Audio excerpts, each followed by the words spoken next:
Et lorsqu'il est venu, lui, il a préféré sourire avec eux, lui, il a préféré laisser une armée anéantie, il a préféré laisser une armée sans squelette, voyez-vous.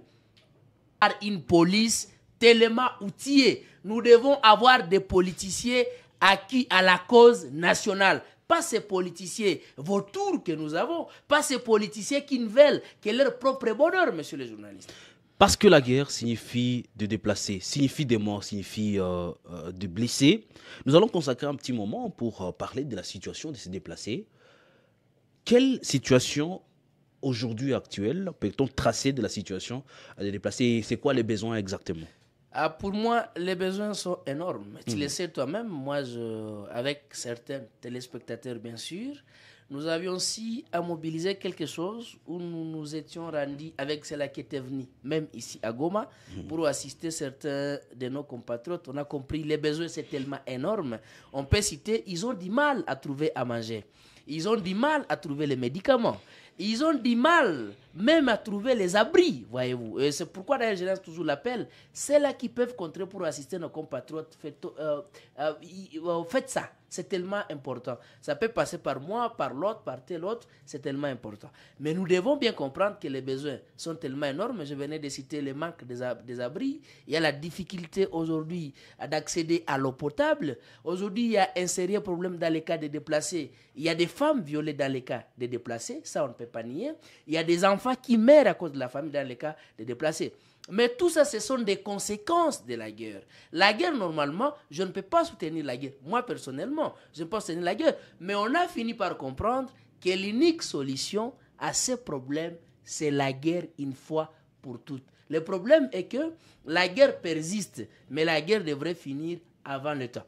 Maintenant, moi, je dis à nos compatriotes déplacés, puisque chaque jour, bien chaque week-end, souvent, je viendrai dans les cas de déplacés, pour essayer de sensibiliser nos compatriotes. Résistons toujours. Et d'ailleurs, c'est ce qui cause aussi qu'à ce que nous ayons tout ce que nous avons aujourd'hui comme menace. Vous avez suivi cet ergumène, cet abruti, puisque moi je l'ai dit, avoir des gros diplômes, des titres excellents au monde ne fait pas de quelqu'un intellectuel, puisque Nanga a occupé des postes utiles dans ces pays. Mais voilà là où il a fini aujourd'hui. Je l'ai vu, je comprends pourquoi les Blancs nous injuriaient des chimpanzés, puisque je ne vois pas comment quelqu'un accepte de quitter sa maison, puisqu'on a récupéré 4 à 5 carrières, et voilà comment est-ce qu'il va finir aujourd'hui. Vous avez vu comment est-ce qu'il avait disponibilisé des jeeps, que les gens rentrent à retour, que les gens rentrent dans les zones occupées. Mais nous sommes déployés pour sensibiliser nos compatriotes.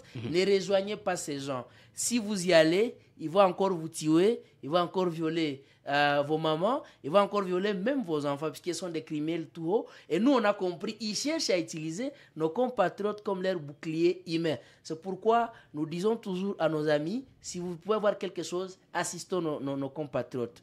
Qu'on se sensibilise moralement, qu'on se soutienne moralement, voire même financièrement, puisque les besoins, c'est énorme. Et ces petits Rwandais cherchent à utiliser la souffrance de nos compatriotes. Mais je peux profiter, puisqu'il y a certains de nos compatriotes, dans des cas déplacés, qui ont des téléphones Android et qui nous suivent.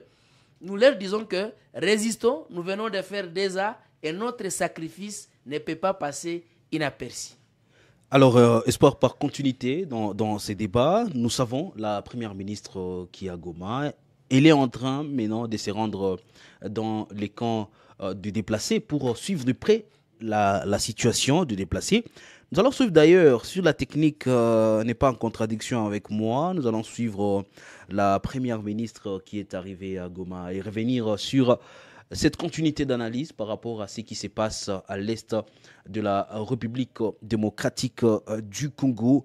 Mais avant de prendre la première ministre, Espoir Aspirine, quelle est votre opinion sur la tournée de la première ministre sur l'est de la République démocratique du Congo? Avant d'abord de répondre sur cette question, messieurs les journalistes, j'aimerais d'abord dire à la dame première ministre, je salue aussi l'arrivée de certains députés, notamment la dame Adel Bazizane.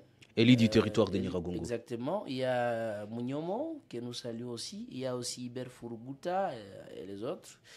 Je salue aussi le courage. Et il faut noter qu'il y a l'absence quand même d'Éric Bonapoua, qui est nouvellement élu Quelque chose qu'on a déploré, puisque Boanapo aujourd'hui inspire confiance que certains élus. Ça, il faut le dire. Mais quand même, c'est quelque chose de bon. Nous saluons aussi le courage de son Excellence, M. Patrick Mouyaya, que nous saluons son courage. Mais nous leur disons que nos compatriotes, dans les cas de déplacés, n'ont pas besoin de votre assistance, n'ont pas besoin de votre visite. Nos compatriotes... Que demande une contradiction. Que demande exactement? Attendez, nos compatriotes veulent rentrer chez eux.